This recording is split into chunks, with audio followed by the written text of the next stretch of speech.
and welcome back to Bookish Theories. In today's video, I would like to talk about the BTS Universe story trailer, focusing on a little breakdown and analysis of the video and its connections to the notes and the Bangtan Universe storyline. Now, before we begin, this time around, I would like to start off with a little disclaimer, because the same day that the trailer came out, I actually received my copy of the notes too. And as it turns out, the only way for me to explain what is happening in the trailer is to spoil some things from the book. If you guys are waiting for your copy and want to read it without having any spoilers, I highly suggest you guys skip this video and come back once you have read the book. Because even if today I will only focus on the events that we see in the trailer, the video will still be full of spoilers that you might want to avoid. In case you don't care or you already read the book, however, this video is right for you because the trailer actually tells us a lot more than what it seems. I'm already preparing a full summary video about the notes too that will cover every single detail of the book, but for now let's focus on the trailer and see what's going on.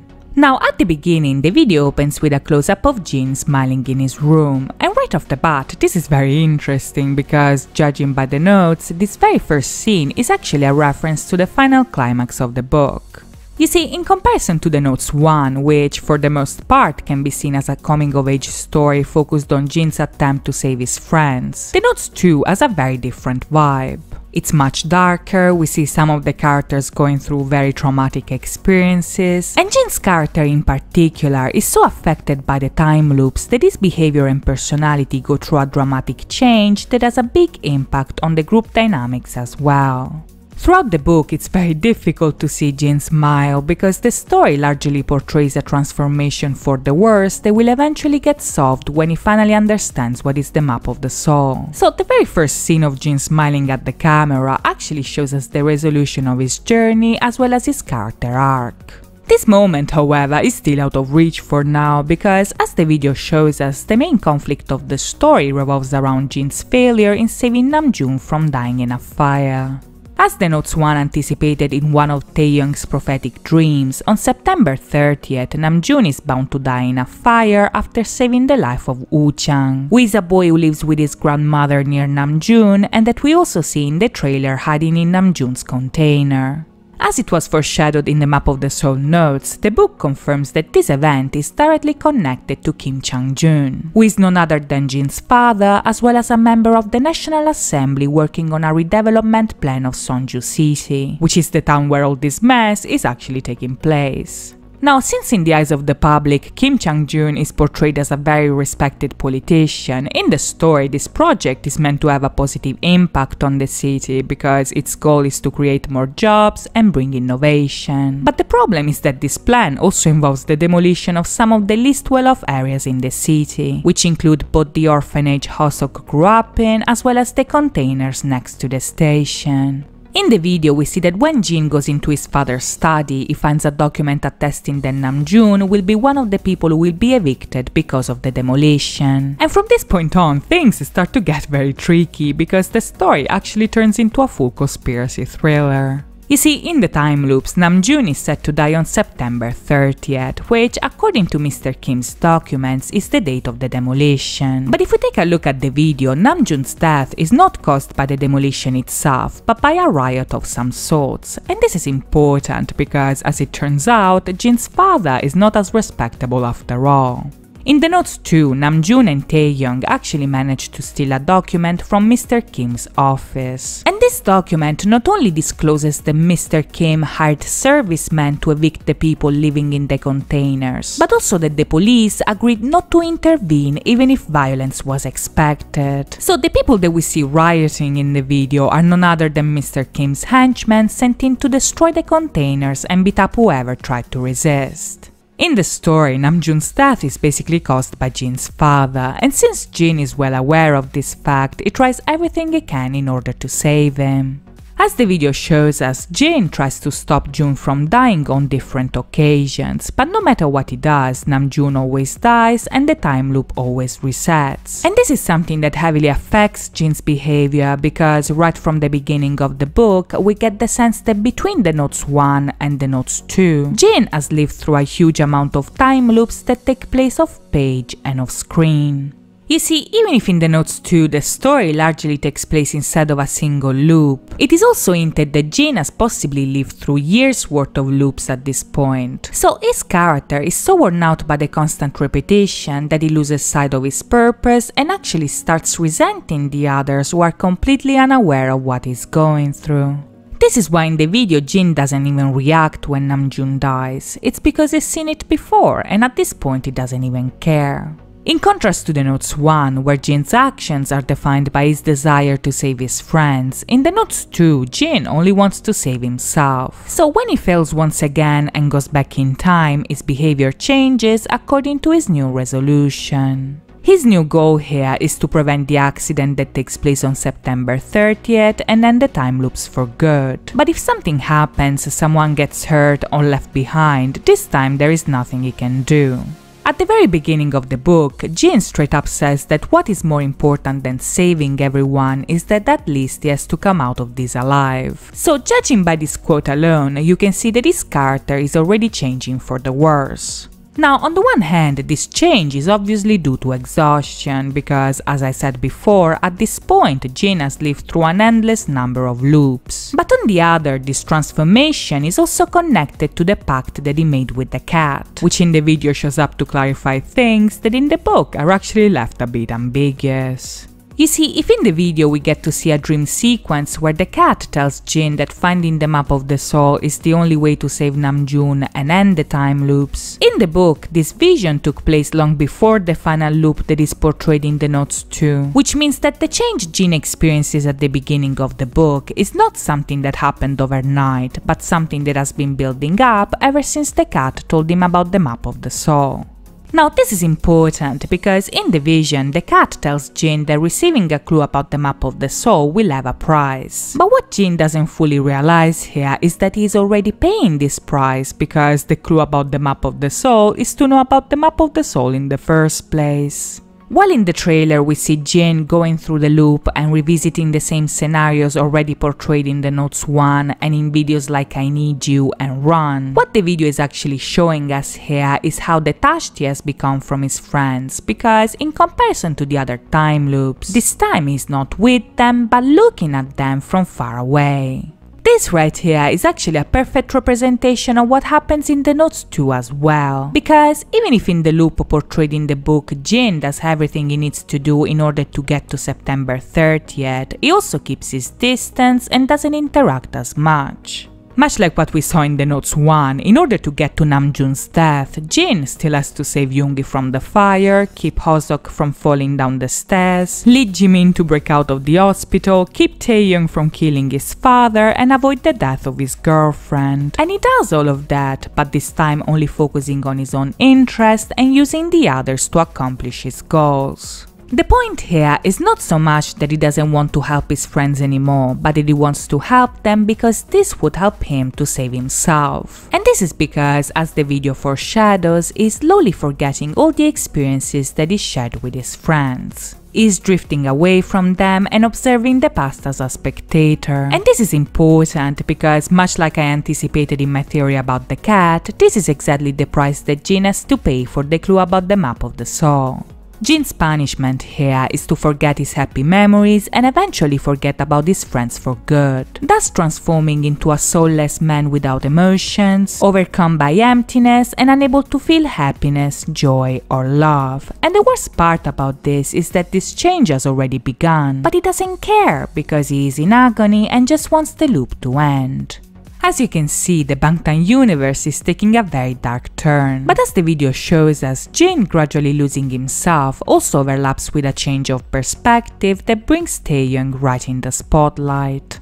Now this time around, Taehyung is an absolute rock star, to be honest, because in the notes 2 we really see him embracing his prophetic abilities and actually using them to help Jin. Even if he's still confused about what his dreams are actually showing him, in the story Taehyung does everything right. He follows his intuition, he tries to keep the group together, and through his abilities he actually manages to connect with Jin in a way that the others are unable to do.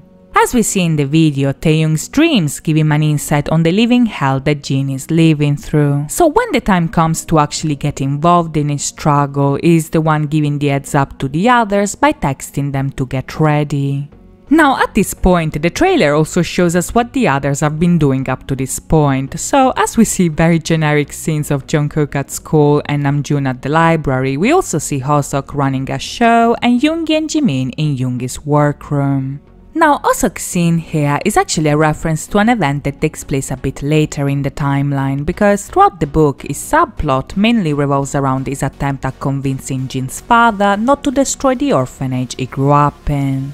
His frustration is also made worse by an ankle injury that doesn't allow him to dance, so at one point Hobie gets so overwhelmed by the situation that he actually moves away for a few days and ends up working for a dance crew in a neighboring town. Yoongi and Jimin's scene instead is a reference to a major plot point of the story, which is them actually joining forces in order to find out some clues about the map of the soul. Much like Hobie's scene, this one actually takes place later on, but their subplot basically revolves around them trying to get in touch with a man called Woo Yoon-sung, who is a patient that Jimin knew from the hospital that not only used to be obsessed with the map of the soul, but is also heavily connected to Jin's father as well. This, however, is part of the second half of the book, because before all of this we get the scene that Taehyung dreams about in the trailer, which actually shows us the boys reliving the most beautiful day of their lives back at the beach. This time around, however, things don't go as they usually do, because at this point Jin is already forgetting his happy memories and alienating himself from the group. So as we see in the video, the day is ruined and Jin pushes Taehyung away despite of his attempt to connect with him. Now at this point, the trailer also references a very important detail of the story, which is none other than the picture that the boys take on top of Jin's car. If you look closely, when Taehyung puts the picture inside of Jin's pocket, Jin is not in the picture. And this is because in this time loop, Jin decided for the first time ever not to be included. This right here is probably the most obvious indication that Jin doesn't value their friendship as much as he did in the previous loops. But if this seems bad, get ready because it's about to get worse, because right after Jin leaves, Jungkook gets into the car accident that already took place in all the other timelines. Now this part of the story is possibly the most mysterious of them all, because even if there is a lot of speculation regarding the fact that Jin himself might have run over Jungkook, the notes too intentionally create a lot of mystery surrounding the situation. You see, in the book, Jin does get into an accident around the same time JK gets run over, but from his perspective he hits a guardrail after being blinded by the lights of a car that disappears soon after. When Jungkook is in the hospital and we get to know his side of the story, however, as the police shows in the tape of the accident, Jungkook remembers Jin hitting him instead. But in contrast to what Jin saw in his versions of events, the tape shows no second car involved in the accident. If on the one hand, Jin is absolutely convinced that he didn't do it and actually thinks that Jungkook's accident has nothing to do with the time loops, as time goes on, JK grows more and more suspicious about Jin, to the point that he begins to think that the others are in on it as well. Now from this point on, Jungkook's storyline actually takes a very dark turn that will lead to a twist that I'm not revealing in this video, but I'm actually gonna talk about in the next one. But one thing that we should talk about is the role that this freaking cat has in all of this, because as it turns out, the scene that we see in the trailer is an important addition that is not featured in the book. You see, judging by what the boys say in the notes, both Jin and JK seems to be convinced that they're the ones telling the truth. Jin is sure he didn't do it, and JK is sure that he did, but when Jungkook is in the hospital, he actually has a vision of the light of a car turning into blue and green lights, thus showing that the cat is somehow involved in all of this mess. This idea is confirmed in the trailer as well, where we see that the cat is indeed present on the site of the crash. But even if we know that this entity is somehow involved, we still don't know if Jin is, because even if the car actually looks very similar to Jin's car, we don't see who is driving it. So how do we explain all of this? Did Jin do it or not? Well, as it turns out, it can actually go both ways. You see, on the one hand, the fact that in his vision JK sees the car turning into the cat can be seen as the cat influencing his memories and actually making him think that Jin ran over him when he's innocent instead. Jin's innocence here would also be confirmed by the fact that in his note, Jin not only doesn't see JK's body lying on the ground, but he actually gets out of the car while in the trailer the driver just runs off. Since Jin gets into the accident because he's blinded by a second car that doesn't exist, however, it's also fair to assume that we shouldn't fully trust his perspective, and this brings us to option number 2, which is that JK is actually right and that Jin did run over him but doesn't remember it. You see, if we keep in mind that Jin gets into the accident because of the lights of a car and that JK's vision shows him the lights of a car turning into the cat, this could mean that the cat caused this accident by transforming into a car and then disappearing right after. This would explain why in the trailer we don't see a second car but we see the cat instead. But whether Jin did it or not, what's important here is that JK thinks he did. Because as we'll see in my summary video, the aftermath of this accident will have huge repercussions on Jungkook's mental health. For now, however, we need to focus on Jin's arc, because in the very next scene we see him finding his father's notebook, which, as I foreshadowed in my BTXT theory, actually confirms that Kim Chang-joon had the very same powers that Jin has. You see, in the story, Jin's father makes the very same pact in order to save his friends. And much like Jin, he pays the price for it because he gets stuck in a time loop that completely destroys him and transforms him into the soulless man that he is today. Even if he starts off as a boy full of life that is ready to do anything in order to save his friends, as the loops continue, he eventually forgets about them and gives up on them in order to save himself. And this is obviously a huge awakening for Jin, who finally understands what is the map of the soul and that in order to find it he has to look inside of himself. This huge awakening eventually culminates right at the end, where Jin understands that he is forgetting the love he feels for the others and tries to find it again by looking at the pictures that he took. In the scene that we see in the trailer, Jin magically reappears in the photo and starts crying. And this is a good thing, because him crying is actually the proof that he finally remembers what he forgot and that his feelings are back. This victory, however, is soon overshadowed by what happens next, because even if the cat couldn't get Jin, it must get its prize one way or another, and this is where Jungkook comes into play. Now, the final scene of the trailer actually deviates from the book in the sense that the video is set in the past while Jungkook's self-destruction largely takes place in the present. But what the trailer is actually foreshadowing here is that because of his obsession for the accident, he too is now forgetting about his past. This, however, is nothing compared to what happens in the book, because Jungkook's storyline really leads him to a very dark place. But for now, the trailer is over and so is my voice. So that's it from me today. I hope you guys enjoyed this video, and if you did, please think about liking and subscribing. As always, thank you so much for watching, guys. I'll see you next time. Bye bye!